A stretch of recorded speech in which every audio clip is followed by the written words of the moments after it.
first segment of the news is brought to you by KFC.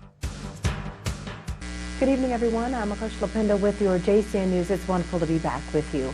A mother left a courtroom in tears this afternoon as Magistrate Samuel McKinney read a murder charge to her 17-year-old son. The young man, a resident of Hospital Lane, was arraigned in connection with 25-year-old Valentino Ramming's murder on May 8. Police say it was shortly after 5 p.m. Thursday that they got a report of a man being stabbed through Wilkinson and Augusta streets. Ramming was reportedly stabbed over $1 after a game of gambling went sour. His alleged killer was not required to enter a plea and was remanded to Her Majesty's prisons. The accused is expected back in court on July 15th when a voluntary bill of indictment will be served. Attorney Alex Dorsett represents the defendant. Now, the fact that a juvenile is facing such a serious charge renews the call in some circles for a national youth service in a bid to bring some sort of discipline to today's young men and women. Calling into Love 97's daily talk show Issues of the Day this morning was Youth Minister Dr. Daniel Johnson, who said thousands of young people are working on a policy that's expected to make its way to Parliament in a few months. It talks about the relationship between development and the responsibilities of the state as it nurtures young people in the cause of developing healthy citizens, healthy societies, and a healthy country. Does it entail any form of a national youth service? It is something that we have to put to the Bahamian public. I think we're going to have some great discussions on it. Me, on a personal level, I am all for it. I just studied the system in Israel and why they're so patriotic, why Israel is now probably the most innovative country in the world. Its self-reliance is extremely high. Patriotism is extremely high. And the respectful. Dr. Johnson insists there won't be the same level of resistance as when the idea was first tossed around by former Prime Minister Sir Lyndon Pinley. The approach to it will be different. It can be phased in for certain sectors of society. It can augment some of the areas where we need some assistance in border patrols, and you need an Army Corps of Engineers. You need seawalls built in these various communities, schools repaired, built, hospitals manned, emergency services upgraded. Those are the immediate areas where you want to dispatch the young people and train them really about protecting what we have, natural and human resources, and then promoting the development of what we have.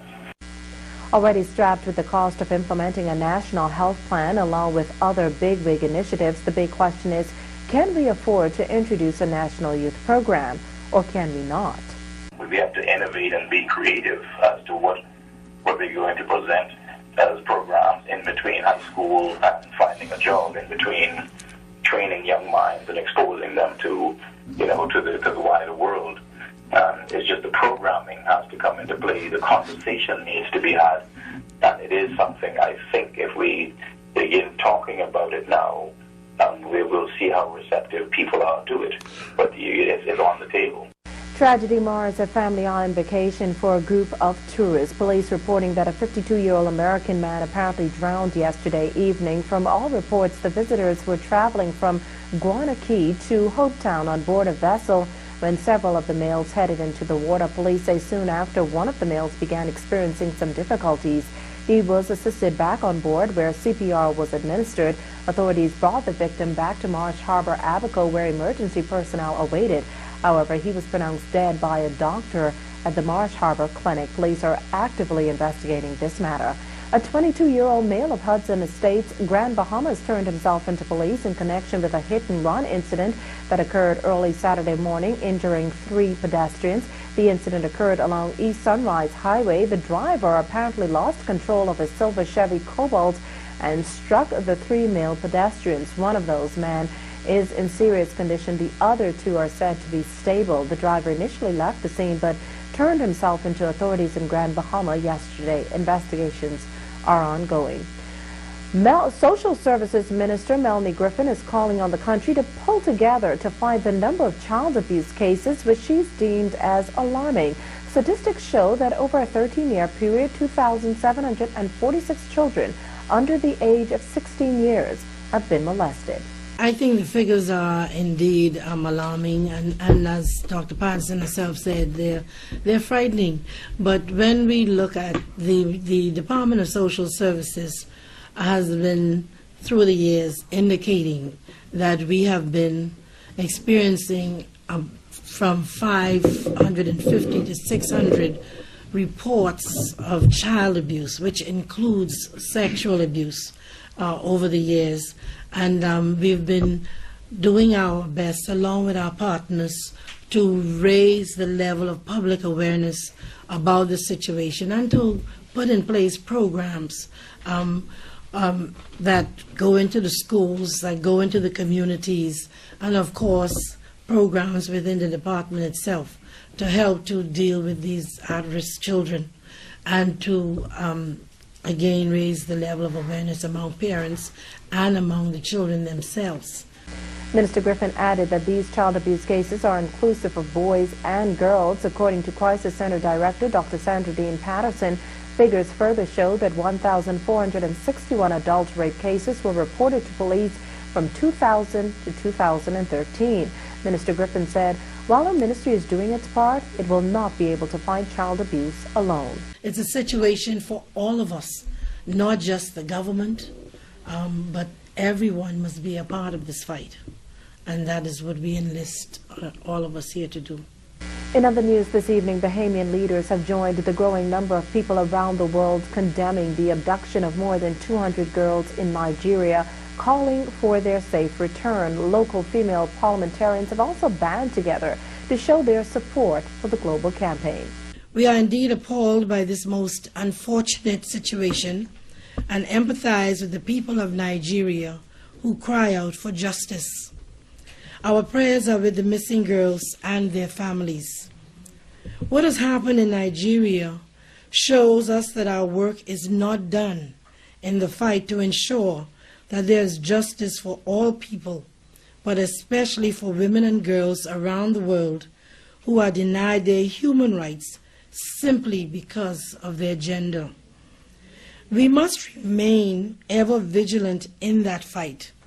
Even as progress is made on some frontiers, much work remains to be done. Meanwhile, Free National Movement Deputy Leader Loretta Butler Turner used an address at a Mother's Day event on Long Island yesterday to express her support for the Bring Back Our Girls campaign, social media's way of generating awareness about the abduction of the girls back on April 14th. Also adding his voice is Foreign Affairs and Immigration Minister Fred Mitchell, who on Saturday said the Bahamas government joins with the world in demanding the return of the 200 Nigerian girls. He added that a note of support will be communicated to the government of Nigeria. Thousands of people have staged rallies across most major cities around the world to bring attention to this issue. U.S. First Lady Michelle Obama, in an unprecedented move this past Saturday, took over her husband's weekly radio and internet address to lend her voice to those calling for the safe return of the students. The girls and young women were abducted during a raid on the capital city of Abuja by members of the militant organization Boko Haram. More than 300 young women and girls were initially kidnapped, but 53 reportedly escaped and 270 remain held captives. You're watching JCN News. Stay with us. KFC Nassau is seeing green. Garden fresh greens in our new salads. Made with all white meat chicken, these are salads done right. Try the classic chicken Caesar salad or the new original recipe salad. Tender original recipe chicken, premium greens, cherry tomatoes, carrots, and cranberries with our own original recipe dressing. They're full of the great KFC flavor you love. Only at KFC Nassau. Salads have never tasted so. ESC Distributors Wholesale, the experienced beauty suppliers, has everything you need to look your best, feel good, and enhance your beauty. Soaps, creams, lotions, and oils in top name brands, including those sought-after bedazzled products. ESC Distributors has facial powders, matte and shimmer eyeshadows, and luscious lip glosses. And for your hair fancy, an exciting array of hair and hair products. ESC Distributors Wholesale, Nassau's premier beauty suppliers. Soldier Road, opposite NCA, 394-0819. Pretty boy, pull over. Hey, Miss Susie, what you saying? F5 tires for this bloody meal truck here. Any and all sizes. Junior. Effort over there. Bias for this chutney. Does it look like you haven't been issues with these? Epic Fire Trail is open 7 days a week, 7 a.m. to 7 p.m., Monday through Saturday, and Sunday, 8 a.m. to 4 p.m. Look at that fancy contraption. Plop that big truck tire off and on quick, and it ain't all jam up, and you can turn around easy and plenty space. Oh, Miss Susie, you traveling? Be quiet. Just smile for the camera.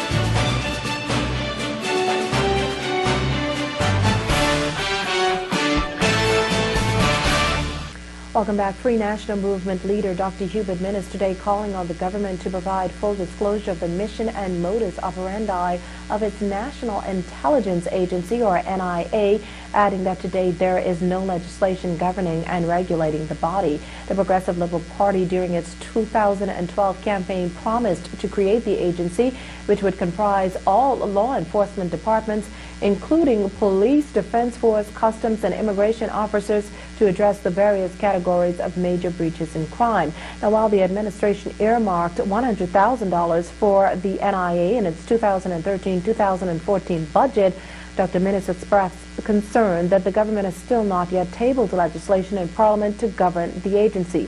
The FNM has been hitting out at the government's intelligence gathering ever since police searched the home of the party's chairman, Darren Cash, 2 weeks ago and seized his computer and cell phones as part of an ongoing investigation into the affairs of the Bank of the Bahamas. The FNM leader claimed the agency is already up and running and questioned why the government has chosen to keep this a secret. Meanwhile, National Security Minister Dr. Bernard Nottage recently announced that the government expects to bring legislation on the NIA to Parliament before the end of the year. Former Defense Force Commodore Clifford Butz-Cavallo currently heads the agency.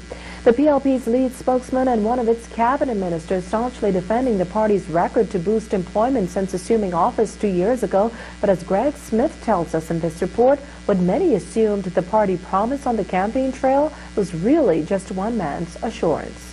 A lot's been said about the government's performance 2 years into its 5-year term, particularly as it relates to job creation.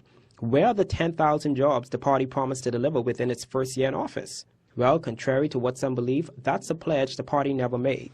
According to PLP Chairman Bradley Roberts, such a promise came directly from the lips of the party's deputy leader, Philip Davis. The Progressive Liberal Party entered into an arrangement with the Bahamian people via its Charter of Governance. There is nowhere in that Charter of Governance where there was a commitment or a promise made of any 10,000 jobs. What happened was this. The deputy leader of our party, at a rally in Eleuthera, on his own, made a suggestion that we could create 10,000 jobs within a year or whatever the time frame was. That became a cornerstone. Yes. And attached to that as being a commitment made by the PLP. Now, according to the PLP's 2012 Charter for Governance, the party promised to create more than 22,000 jobs within 5 years. Promote the Bahamas effectively for direct investments and local entrepreneurships, increase opportunities for Bahamians to become employers, and facilitate business growth. When asked if the party expectations were too high, Mr. Roberts said no. Party leader Prime Minister Perry Christie recently said he was satisfied with its government's performance. While Mr. Christie refused to give a grade, opposition leader Dr. Hubert Minnis slammed the government's 2-year performance as an abysmal failure, one that he says has led to misery for tens of thousands of Bahamians. The Democratic National Alliance agreed. But according to Labour Minister Shane Gibson, the government has made significant progress in terms of creating jobs. But he also acknowledged that more has to be done. During our first 2 years, we created some jobs in Grand Bahama, we created some jobs in Bimini, we created more jobs down in another phase in Albany. And if you go right down, you look at what's happening in Andros with Bamsey. You see, I mean, we are literally transforming Andros and transforming the agricultural industry. And so when you look at all the science of what we're doing now, if you really want to be objective, you have to say some good things are happening now. Are we where we want to be? No. According to the latest Department of Statistics Labor Force survey, the nationwide unemployment rate stands at 15.4%, a decline over the 16.2% recorded in May 2013. The survey also noted that unemployment among youths ages 15 to 24 remained considerably higher than any other age group. Reporting for JCN News, I'm Greg Smith. Expect the National Health Insurance Scheme by January 2016. The first Christie administration had attempted to implement the plan in its last term in office, but they're vowing to get it done this time around. Appearing as a guest on the Love 97 JCN Weekly Talk Show Jones and Company yesterday, National Insurance Minister Shane Gibson said elements of the plan will actually be put in place ahead of that 2016 deadline. And before January 1st, 2016, we'll introduce some elements to show that we are serious about introducing this national health insurance. We saw the report the other day where during the year 2010, they said 720 persons died unnecessarily. 720. In the Bahamas? In the Bahamas, 720 died unnecessarily. And they didn't look at all of the different illnesses. They only had a select few, I think 4 or 5. You know, they have 700. If you have one person die unnecessarily, 720. And this is because they weren't insured or didn't have the money. Didn't have the access to.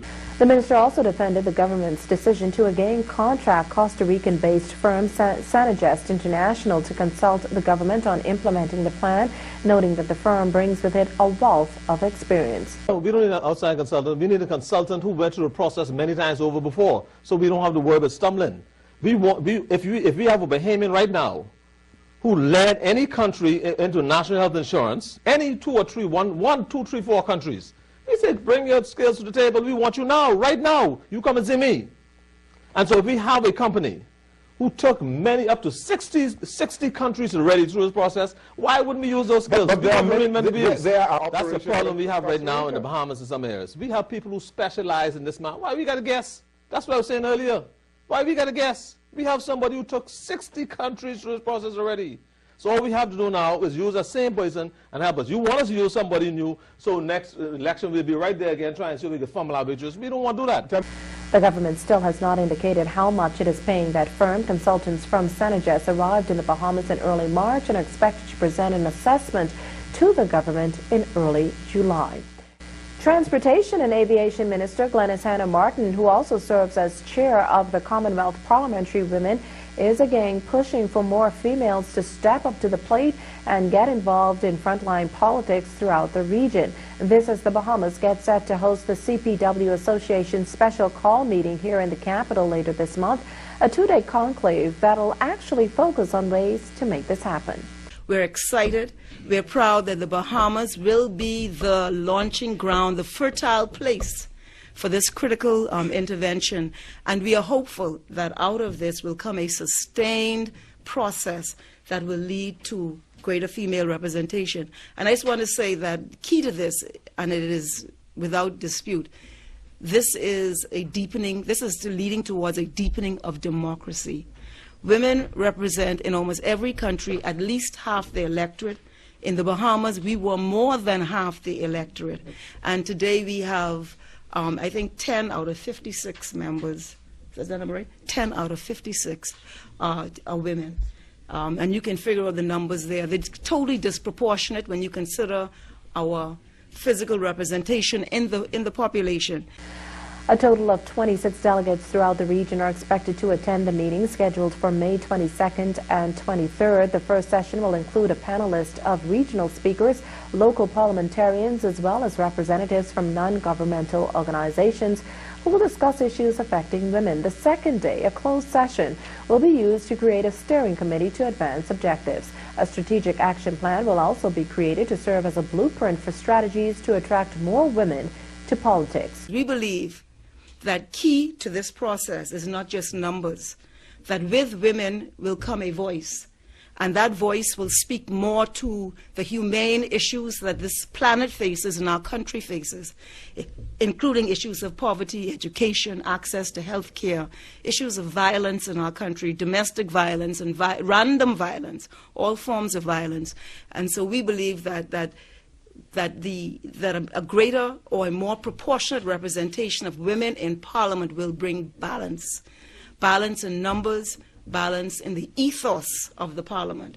And that is what our effort is about. The CPW was founded in 1989. That wraps up this portion of our news. Stay with us for a check on sports and weather. This is your smartphone on 4G. And this is your smartphone with the scorching fast data speeds of 4G LTE. LTE is 5 times faster than 4G, so you get the music you want, well, now. And buffering? Forget it. Stream your movie non-stop from the moment you press play. LTE offers a whole new mobile data experience that isn't just 5 times faster, but also 5 times smoother and 5 times better. Experience mobile data speeds in a way that will change your life forever with LTE. Live the experience. BTC every day. It wasn't raining when Noah built the ark. It's not too late to build yours.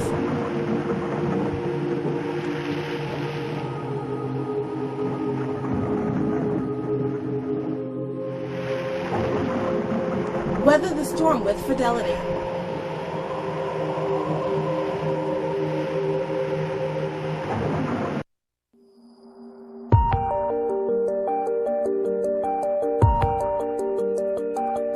If you could see the inside of your engine running on Shell Helix Ultra, you'd see how active cleansing technology really works.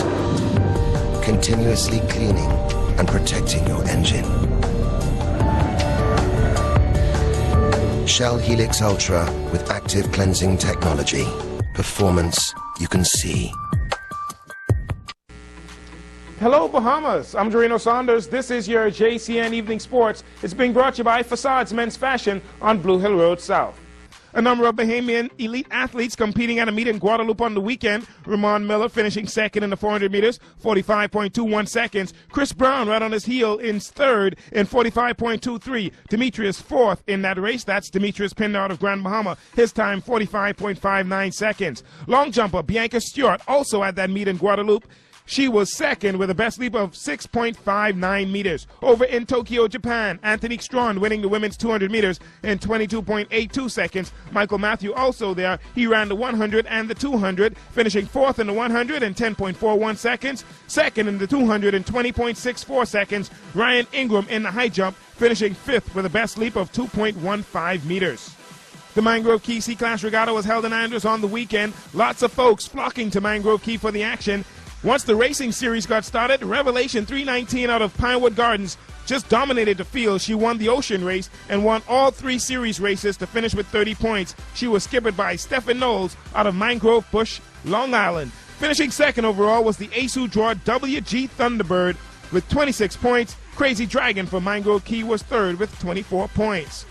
Bahamian WNBA star Waltia Roll and the Minnesota Lynx, they were back in action on Sunday for their third preseason game. This time they faced the Chicago Sky, and they won the game 76-69. Waltia finding it a little difficult to make the transition from Bulgaria to the WNBA. She finished with 14 minutes of play, 1 of 5 from the field, 2 points, 6 rebounds, 1 block, 1 turnover, and 2 fouls. Waltia and the Lynx will begin the regular season play on Friday versus the Washington Mystics.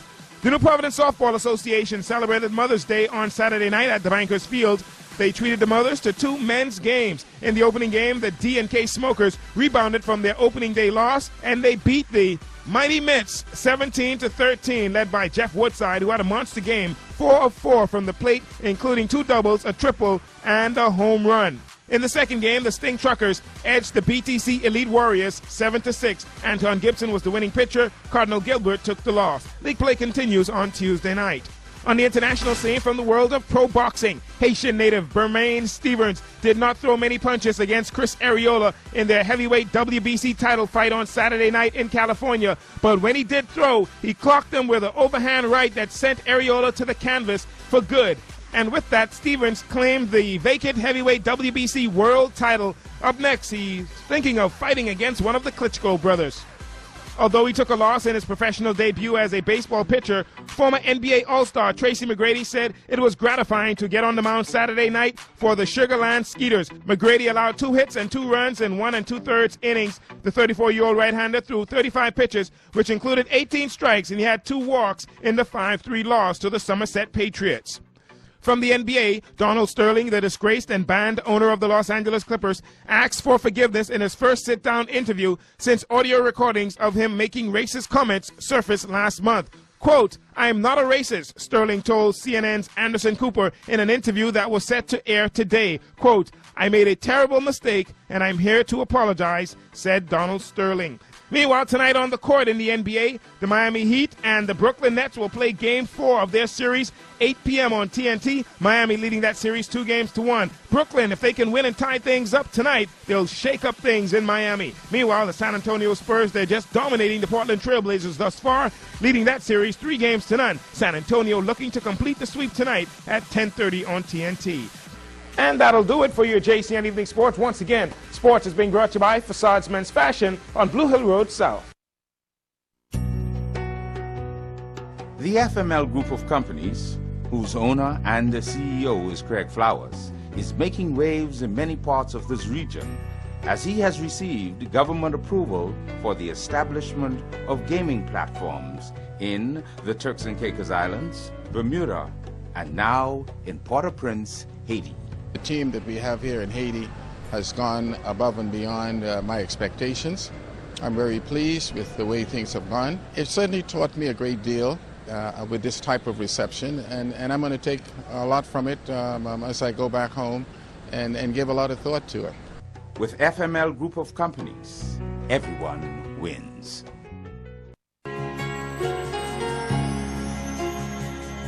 Squires of the Square Table Lodge, number 201. Modern, free, and accepted Masons of the world fraternally and cordially invite you to attend this in Masonic history. Saturday, the 31st of May, 2014 at 4 p.m. at St. Agnes Anglican Church, Blue Hill Road, followed by the testimonial and gala reception at 6:30 p.m. at the Ballroom Government House. Dress code, Masonic dress, fully regaled. Public dress code, black tie. Tickets can be purchased from the 17 shop, 5th Terrace, Collins Avenue, on or before May 27th at a cost of only $60.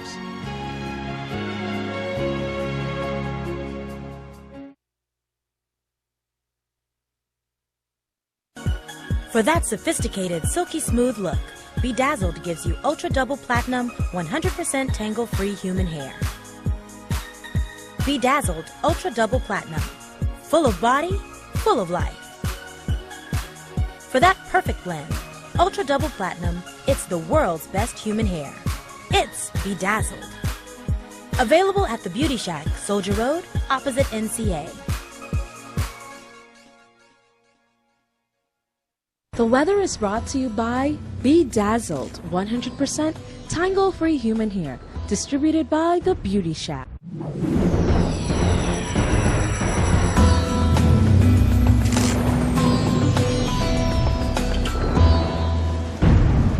Good evening, and this is your JCN Evening Weather. First look at our surface chart. The surface chart, the high pressure that dominated weather over the last couple of days, still now to the northeast of us. That's still producing some gusty winds. We're looking at a little surface trough across the southeast Bahamas, and you actually see a lot of cloudiness surrounding that twisted system. It's going to move towards the west, northwest over the next several days, and will impact our weather with increasing cloudiness, showers, and possible thunderstorm activity. Most activity now in the southeast Bahamas. It'll move into the central Bahamas late tonight into tomorrow, and the northwest Bahamas by Wednesday. In your satellite loop, you can actually see a whole lot of clouds surrounding that particular area of that surface trough. And as it moves towards us, as I say, it will impact our weather with some showers and thunderstorms, breezy conditions, starting late tomorrow night into Wednesday over the northwest and central Bahamas. Should move over the area sometime by Friday. In your marine forecast, we still have a caution posted. Those winds easterly at 15-20 knots. Seas 4 to 7 feet. Your tides, you can expect a high tide at 2 minutes past 7 tonight. Your next low tide comes at 1:25 tomorrow morning. Sunrise be 6:27 in the morning. Set to be even at 7:46. UV index 6. Your water temperature 70 degrees Fahrenheit. And your moon phase now moving towards a full moon. Weather night partly cloudy and breezy. Still a chance of a few showers. Your low temperature going down to 74 degrees Fahrenheit. Tomorrow we're looking at variable cloudiness, but breezy, with scattered showers, isolated thunderstorms, mainly across the southeast and central Bahamas, some moving in northwest Bahamas, high temperature 86 degrees Fahrenheit. And your Friday weather look, low temperature remain in the mid to upper 70s at daytime, low 80s at daytime, in the low 70s nighttime. Like I said, the cloudy skies through Friday afternoon with a possible showers and thunderstorm activity, with breezy conditions that start subsiding sometime on Thursday. That puts a wrap on your this evening weather. I'm Godfrey Burnside. The weather is brought to you by Be Dazzled, 100% tangle-free human hair, distributed by The Beauty Shack. And with that, we end our news this evening. From all of us here at JCN News, have a wonderful and safe evening, everyone.